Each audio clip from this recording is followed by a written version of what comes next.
Vitória do São Paulo no clássico contra o Santos, empate e atuação só razoável do Palmeiras diante da Inter de Limeira. No vídeo de hoje do canal do Nicola, quero te falar sobre o Campeonato Paulista, mas também sobre o Campeonato Carioca, com direito a um jogo absurdo do Flamengo contra a Portuguesa, e preciso te atualizar sobre a estreia de Jorge Sampaoli no Atlético Mineiro, além dos jogos da Copa do Nordeste.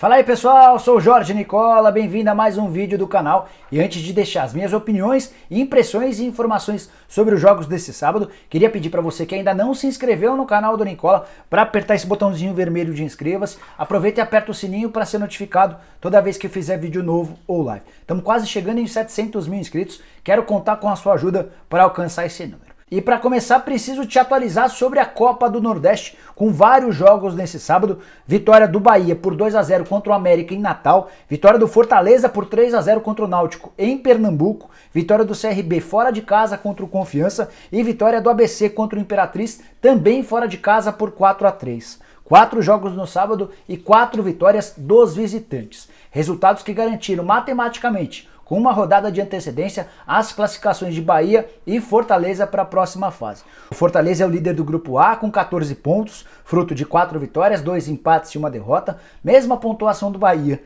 também tem 14 pontos, perde só no saldo de gols, 6 gols a favor do Fortaleza, 5 gols a favor do Bahia. Os dois times só cumprem tabela na última rodada dessa fase de grupos e já estão no mata-mata. Botafogo da Paraíba e o ABC completariam a lista de classificados se o torneio terminasse hoje no Grupo A. Já no Grupo B, a liderança é do Confiança, 13 pontos ganhos, o Náutico tem 11 em segundo, Santa Cruz é o terceiro com 10 e o Vitória da Bahia, o quarto colocado com 10 pontos. O Vitória ainda entra em campo nessa rodada, recebe o River e, em caso de vitória, vai se igualar ao Confiança com 13 pontos conquistados depois de 7 rodadas. Quero falar agora sobre a boa estreia do Atlético Mineiro sob o comando de Jorge Sampaoli, vitória nesse sábado por 3-1 contra o Vila Nova em Nova Lima. Atuação, apesar de apenas uma semana de trabalho, já bem diferente da dos tempos de Dudamel. Time que tocou bastante bola, conseguiu várias trocas de passe interessantes e logo no primeiro minuto de jogo já abriu o placar com um gol do Di Santo. O Atlético ainda marcou mais 2 gols, um de Savarino, venezuelano, indicado pelo Dudamel, e outro de Guilherme Arana, que seria expulso na reta final do jogo. O Zé Eduardo descontou para o Vila Nova, placar final de 3-1, vitória fora de casa e segunda colocação para o Atlético Mineiro na abertura da rodada. A rodada ainda tem bastante jogo para ser disputado, de qualquer maneira o Atlético saltou de 15 para 18 pontos e vai dormir na vice-liderança do campeonato. Próximo jogo justamente contra o América Mineiro, que na abertura dessa rodada era o líder, mas como ainda não entrou em campo, foi ultrapassado tanto pela Tombense quanto pelo Galo. A classificação de momento do Campeonato Mineiro tem a Tombense em primeiro com 20, o Atlético Mineiro 18, a América também 18 e a Caldense na quarta colocação com 17 pontos. O Cruzeiro é só o quinto com 14 pontos, ainda joga nessa rodada. O Cruzeiro recebe o Coimbra ainda com Adilson Batista como treinador. Cheguei a contar sobre a situação do Adilson, que quase foi demitido, mas houve uma mudança de postura dos dirigentes do Cruzeiro e é ele quem comanda a Raposa contra o Coimbra. Já o América Mineiro visita o Patrocinense também nesse domingo, os dois times tentando pontuar para buscar a vaga na próxima fase. Antes de mudar de assunto, quero falar sobre a fase do Ricardo Oliveira.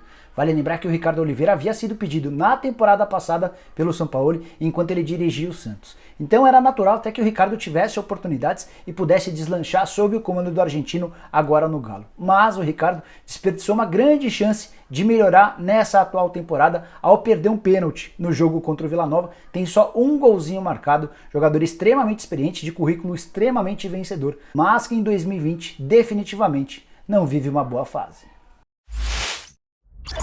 Quero falar agora sobre a vitória do Flamengo por 2-1 contra a Portuguesa em jogo da terceira rodada do retorno do Campeonato Carioca. Para mim, o jogo mais absurdo desse final de semana, e ó que tem bastante coisa absurda acontecendo no fim de semana por causa do coronavírus. Daqui a pouco eu toco nesse assunto sobre o porquê de ser tão absurdo o Flamengo ter entrado em campo. Primeiro quero falar sobre a vitória com gols aos 43 e 45 do segundo tempo. A Portuguesa vencia o Flamengo, gol do Michael Douglas aos 14 minutos do segundo tempo. O lateral esquerdo da Portuguesa bate, bola desvia no Rafinha e acaba entrando. O Flamengo criou poucas oportunidades de gol, fez um jogo bem ruim, para mim o pior jogo sob o comando do Jorge Jesus, ainda assim com várias substituições extremamente ofensivas. O Flamengo termina o jogo sem nenhum volante, o time consegue a vitória de virada. O gol de empate acontece aos 43, o Vitinho chuta da esquerda e o Marcão marca contra, ele dizia com o peito a bola para dentro do próprio gol. E aos 45, o Arrascaeta, que fazia a partida horrorosa, vira para bater e marcar um bonito gol, 2-1. Segundo gol do Arrascaeta na temporada, o uruguaio que termina a partida jogando ao lado do Everton Ribeiro como volantes. O Flamengo termina o jogo com Everton Ribeiro e Arrascaeta como volantes, com o Bruno Henrique de um lado, o Michael do outro, o Vitinho centralizado e lá na frente o Lincoln. 6 meias atacantes, ninguém para marcar nos últimos minutos do jogo. Com a vitória nesse sábado, o Flamengo pulou para 9 pontos na Taça Rio e somando com os pontos da Taça Guanabara já tem 22. É o líder do campeonato na classificação geral nesse momento. E por que é tão importante terminar à frente do Fluminense? Porque se o Flamengo for campeão da Taça Rio, mesmo tendo vencido a Taça Guanabara, se a campanha do Fluminense for melhor na soma dos 2 turnos, o Flamengo vai ter de disputar uma final do Campeonato Carioca contra o Flu. Caso o Flamengo seja campeão da Taça Rio, da Taça Guanabara e também tenha a melhor campanha na classificação geral, ele será campeão sem a necessidade de disputar finais. O Flamengo tem 22 pontos, o Fluminense aparece logo atrás com 21, com um jogo a menos. O Flu entra em campo nesse domingo para fazer o clássico contra o Vasco. Mas por que eu achei essa partida do Flamengo contra a Portuguesa tão absurda? Porque nessa sexta-feira foi confirmado que Maurício Gomes de Matos, que é vice-presidente de embaixadas do Flamengo, testou positivo para o coronavírus. Ele esteve ao lado do presidente Rodolfo Landim na Espanha, nas visitas para o Real Madrid e para o Barcelona, e de lá ele voltou com o coronavírus. O problema é que o Maurício esteve com o Rodolfo Landim junto da comissão técnica, da diretoria e dos jogadores lá em Barranquilha, no jogo de estreia do Flamengo na Libertadores da América contra o Júnior Barranquilha. Depois voltou no mesmo voo fretado com os atletas, com a comissão técnica, voo de 6 horas e meia da Colômbia até o Rio de Janeiro. Ou seja, todos os jogadores do Flamengo e membros da comissão técnica correm o risco de estar também infectados pelo coronavírus. A Ferge, como organizadora desse campeonato, tinha a obrigação de não permitir que esse jogo fosse realizado, pelo menos até que saíssem os resultados dos testes dos atletas. Nessa sexta-feira, cerca de 80 pessoas ligadas ao Flamengo, entre jogadores e funcionários, fizeram os testes, mas os resultados só devem sair nesse domingo. Então, para mim, houve uma baita de uma precipitação, de uma irresponsabilidade por permitirem que os jogadores do Flamengo entrassem em campo. Eles colocaram em risco, sem querer, a própria saúde, a saúde dos jogadores da Portuguesa e de todo mundo que cobriu a partida.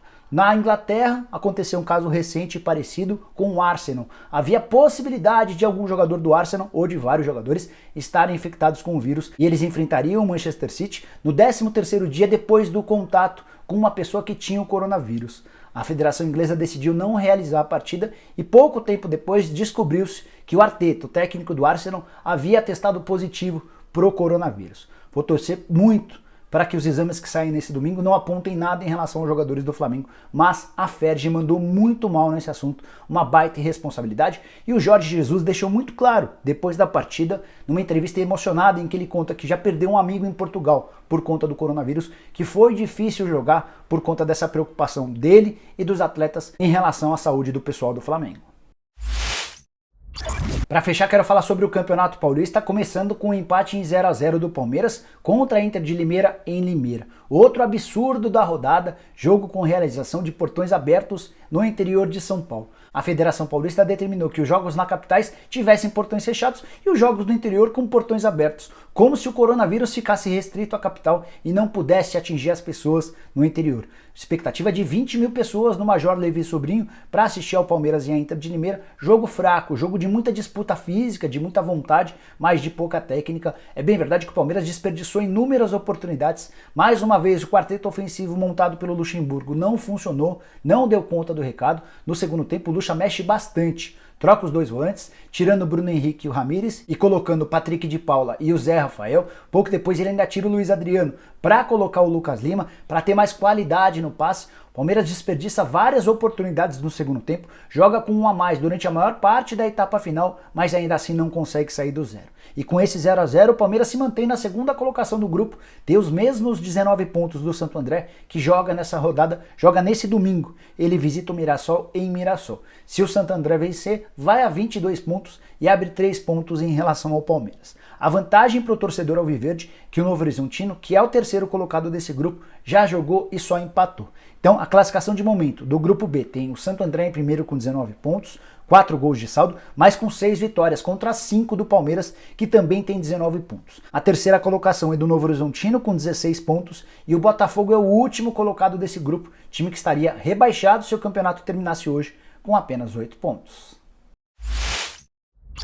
Para finalizar, quero falar sobre a vitória importante do São Paulo no clássico contra o Santos 2-1 em pleno Morumbi com portões fechados. Assim como no Rio de Janeiro, houve a determinação da Federação Paulista para que as partidas na capital não tivessem público. O São Paulo desperdiçou algo na casa de R$1,5 milhão por conta da ausência de bilheteria. Contei essa história nesse vídeo que eu vou deixar o link aqui. De qualquer maneira, a vitória de virada muito importante, especialmente da forma como foi o jogo. São Paulo sempre teve mais controle da partida do que o Santos. Ainda assim, o primeiro gol do clássico foi marcado por Arthur Gomes, do Santos. E a vantagem no placar fez o Peixe terminar o primeiro tempo melhor, ou melhor, estava terminando o primeiro tempo melhor, até que o Jobson, volante do Santos, cometeu uma falta absurda no Daniel Alves, entrou muito forte, deixando as marcas das travas da chuteira dele na perna do Daniel Alves. Ele já tinha cartão amarelo, recebeu o segundo amarelo e desde os 44 minutos do primeiro tempo, Santos passou a jogar com 1 a menos. Jobson saiu chorando, ficou triste, mas isso não diminui em nada a besteira que ele fez. Com superioridade numérica na etapa final, São Paulo foi muito melhor. E também foi muito melhor por causa do Fernando Diniz, com uma substituição extremamente corajosa. Ele volta do intervalo sem o Bruno Alves, zagueiro, e coloca o Pablo, um atacante. E o São Paulo joga todo o segundo tempo tendo só o Arboleda como zagueiro. É bem verdade que o Juan Fran ajudou bastante no sentido da marcação. Mas o Santos quase não incomodou na etapa final. Foram só 3 finalizações do Santos em toda a partida e uma única no alvo. A única que foi no gol acabou entrando. E com essa presença mais marcante de atacantes, o São Paulo conseguiu a virada com 2 gols do Pablo. Pablo, que não marcava 9 partidas, desencantou, foi o nome da partida e garantiu 3 pontos fundamentais para o São Paulo. São Paulo que lidera seu grupo, o grupo C, tem 18 pontos conquistados. O Mirassol, que ainda joga na rodada, é o segundo colocado com 13. O Mirassol, como eu disse agora há pouco, enfrenta o Santo André. A Inter de Limeira, que já jogou, é a terceira com 11 pontos ganhos e o Ituano é o quarto com 9. A Inter de Limeira já entrou em campo, ou seja, faz só mais 2 partidas e pode somar mais 6 pontos, 11 mais 6, 17, já não alcança mais o São Paulo. Segunda vitória seguida do time de Diniz, que estava bastante pressionado depois das derrotas para o Binacional e para o Botafogo de Ribeirão Preto, com o time reserva, São Paulo deu boas respostas nos últimos dias. 3-0 na LDU no Morumbi e mais 2-1 em cima do Santos, quebrando mais um incômodo jejum. São Paulo tem encontrado nos últimos anos muitas dificuldades em vencer clássicos. Já o Santos estacionou nos 15 pontos,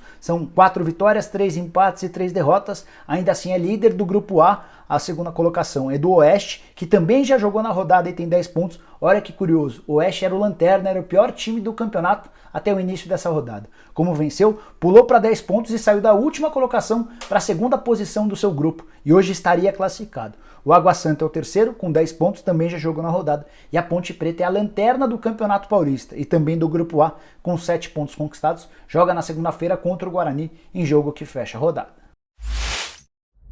Bom, pessoal, eram todas essas as informações que eu queria dividir com vocês. Prometo voltar logo mais com informações de mercado, de bastidores e muito mais. Espero que vocês tenham curtido o vídeo. E se curtiram, não esqueçam de dar um like por aqui. Quem ainda não se inscreveu no canal da Nicola é bem fácil. Só apertar o botãozinho vermelho que aparece sempre por aqui. Aproveita e aperta o sininho para ser notificado. Toda vez que eu fizer vídeo novo ou live, usa o espaço para comentários, para deixar opinião, sugestão, dúvida, crítica. E quem tem Instagram me segue por lá no @JorgeNicola. Beleza? A gente se vê numa próxima. Tchau, tchau!